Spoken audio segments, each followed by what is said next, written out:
書のできないをできるに変える。憲法と弁護士でこじ開ける裏ハック。日本の救済システムは実は世界トップクラスに整ってる。でも彼らは言わない、教えない、なんならわざと分かりにくく隠してる。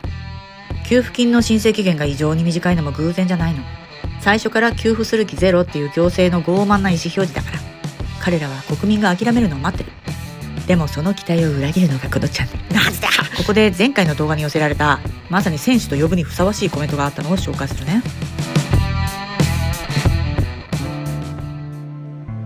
行政や銀行に行くときはもはや戦争だと思っている。早く帰りたがっている奴らに終わるまで帰れないという意思表示をする。こじれそうなときは殿下の宝刀の公務員法を唱える。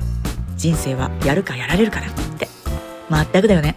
窓口でさ、規則ですから前例がありませんって繰り返したけど税金泥棒に出会ったら遠慮なくその公務員法の根源にある最強のルール、憲法15条を叩き込もうじゃないの。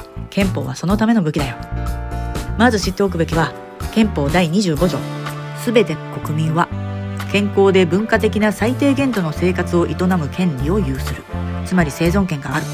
給付金や救済制度っていうのは国が自費でくれてるもんじゃなくて、この25条を形にした私たちの正当な権利だってわけ。あと書いてあるのは要するに国は逃げんなよってことでしょ。そして第15条。すべて公務員は全体の奉仕者であって一部の奉仕者ではない。公務員はさ、来る人に塩ぶっかけて追い返すためにいるんじゃなくて、あなたを助けるっていう目的のために私たちの血税で雇われてる使用人ってこと。時々勘違いしてさ、横柄な態度の職員いるけど、あんなのダメだからね。とりあえず憲法っていう国家のシステムにそう書き込まれてるっていうことは覚えておこう。窓口の担当者が不遜な態度を取るなら、それはシステムの動作不良、バグ。で感情的になるのは三流のやり方。一流のハッカーは論理と名前で攻めます。それにはこれ言ってみて。弁護士と協議し、憲法15条に基づきこの申請が受理されない場合は行政不服審査や国家賠償請求も視野に入れますって。個人で戦うのが無理ゲーなら専門家っていうチート級の武器を召喚しよう。法テラスや弁護士の無料相談。これらは単なる相談窓口じゃない。行政という巨大な壁に穴を開けるための外注兵器だよ。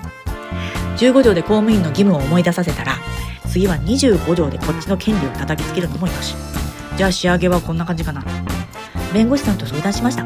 ご存知だと思いますが、憲法25条の生存権に基づいてるんで、あなた様が奉仕者としての義務を忘れて申請却下すんならこっちも不審査ぶちかまして国家賠償までとことんけじめつけさせてもらいますわ。あんた名前は？ちょっとそのペン貸して。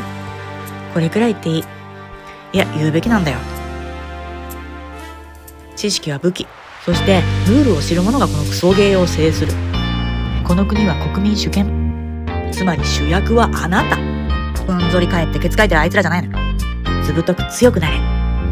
知識で武装して自分たちの権利をむしり取ってね。人生はやるかやられるかだよ。気に入ったのこれ。